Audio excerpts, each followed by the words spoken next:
Alright, welcome back to SouFLoTV again, everybody. It's your host with the most. So, I've been staying away from this topic for a while because, honestly, Mavado have some very dunce fans or fanatics that can't understand. Even when you speak on behalf of the artist, them still shell you down with disrespect. You know? So, I was staying away from that, trying to keep drama away from my channel because I don't want that negativity over here. However, this is a public affair and everybody is all in on the news and wants to know. So here we go. We're going to talk about Mavado's son and the fact that he is still incarcerated. Although some people trying to pretty it up and say, well, he's in a detention center, he's not in a prison. I personally did a video on that and actually did a whole video on the facility that the youngster is in and the types of things that are available at the facility for him. And I said to myself that this even looked more like a boys camp than anything. But let not that take away from the fact that he has been charged with murder, right? And the plot thickens. So, let me see. July 3rd, they applied for bail, right? And that there was no hearing back on that. July 31st, they had a bail hearing. And a lot of vloggers were saying, yes, I'm going to get out July 31st and all these other things. And now we are at August 20th. So it's safe to say that bail was denied. And bail was denied based on a couple of things. Right? So let me read from you this article real quick to let you understand why his bail was denied. They've said stuff like, there's evidence out there, strong evidence linking him to the crime, and he is also labeled a flight risk. Therefore, bail was denied. So, taken from this article that was printed in Urban Islands recently, where they said Mavado's son murder case gets deeper. Mavado's 16-year-old son is currently behind bars awaiting his next court hearing, right? At the time, this was set for July 3rd. Attorney Bert Samuels is expected to apply for bail, which he did. And after July 3rd came the other bail hearing on July 31st. And now we are in August 20th to be exact, today is. And he is still incarcerated. Police sources told this news entity that they have eyewitness in the case against the teenager. An eyewitness, in the case against the teenager who told them that he was the one who ordered the hit on the victim, Lorenzo Thomas. If you don't remember, Lorenzo Thomas was beaten, head partially chopped off, house set on fire.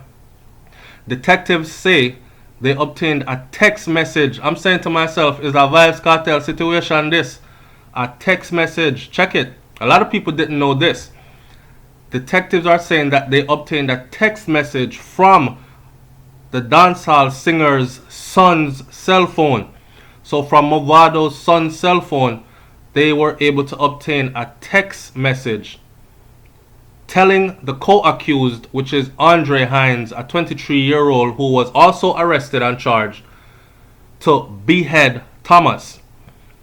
Now, all this time we were sitting here thinking, either them a make this up, or that youth there, because the way how it was said, remember the boss want him head.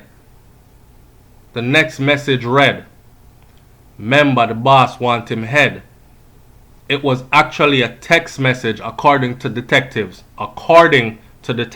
Allegedly. Cops say Hines attempted to sever Thomas's head during the gruesome murder, but also managed to partially get the job done. So he didn't get the head all the way off, but he surely did go for the head. Thomas is believed to be involved in the shooting incident in Cassava Peace on June 2nd, where Mavado was shot at as well. The Gullyside Singjay managed to escape unhurt, as we know, and flee to the nearby Constant Spring police station and filed a report. And to catch y'all up to speed, 3 days later, a group of men kicked in Lorenzo Thomas' door and shot, chopped, and lit his body on fire. It was a gruesome crime because he was dragged out his house. he was shot, he was chopped up, his head was partially severed, and his house was set on fire. Police say his head was partially removed from his body, and they believe that that was the direct order from Mavado's son because it coincides with the text message that was on his phone to the individual who they have that was an accomplice according to the eyewitness. Wanna see how that go? So for those of you who are wondering about an update, this is the update because I never know any of this. So it's safe to say then that bail was denied, or bail hearing was pushed forward to another date again, because they applied for bail on July 3rd. Something went awry. Another date was set for July 31st, where there would be a bail hearing where he would find out if he was to be released on bail on July 31st. And I'm going to say it again for the umpteenth time in this video.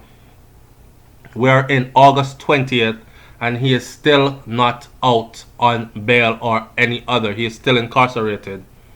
The teenager's attorney, which is Bert Samuels, who you all know is a heavyweight attorney, says his client vehemently denied the allegation, saying that he was at his home when the alleged murder was carried out. So Mavado's son is saying that he was nowhere around, nowhere in the vicinity, in the damn yard when all this did happen. But again, detectives are saying no, because the eyewitness said you were there. The eyewitness also said that you that you sent the text message to was also there, and we have the text message that you sent to him. Now people are gonna say, so why would he text the person to say chop off him head, or the boss want him head, but they're there mashing the works upon the same job? That's like me standing right next to you and sending you a text message, pull the door open, but we're both standing at the door, when I could tell you with my mouth, pull the door open. You understand what I'm saying? So we have to pick sense out of nonsense here. And like I said, I keep on using the word allegedly because these are stories that are out there and we still don't know. I know in Jamaica them have a saying, where there's smoke there's fire, and if it no go so, it close to go so. Boy, I don't know enough. I'm starting to not really believe in them old sayings about if it go so or if it no go so, it close to go so. Because take for instance, somebody spread rumors on you, right? Is it safe or okay for people to run with the notion that if it no go so, it close to go so? You see what I'm saying?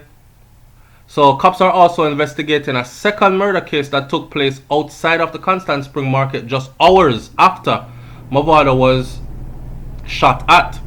And police are looking into the matter to see if there are any links between the two murders and if the two co-accused are involved.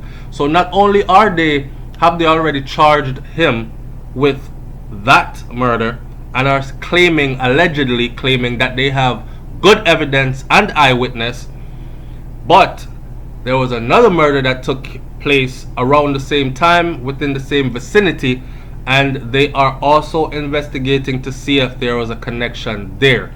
So we also know that Mavado flee the island shortly after and has not returned, not to our knowledge as yet, although there are speculations that he is in the island, but we don't know because people are saying he's not. We've seen him overseas at shows, right? So there you have it. The youngster is still locked up and still awaiting some kind of bail. Leave your comment in the comment section. I'm out.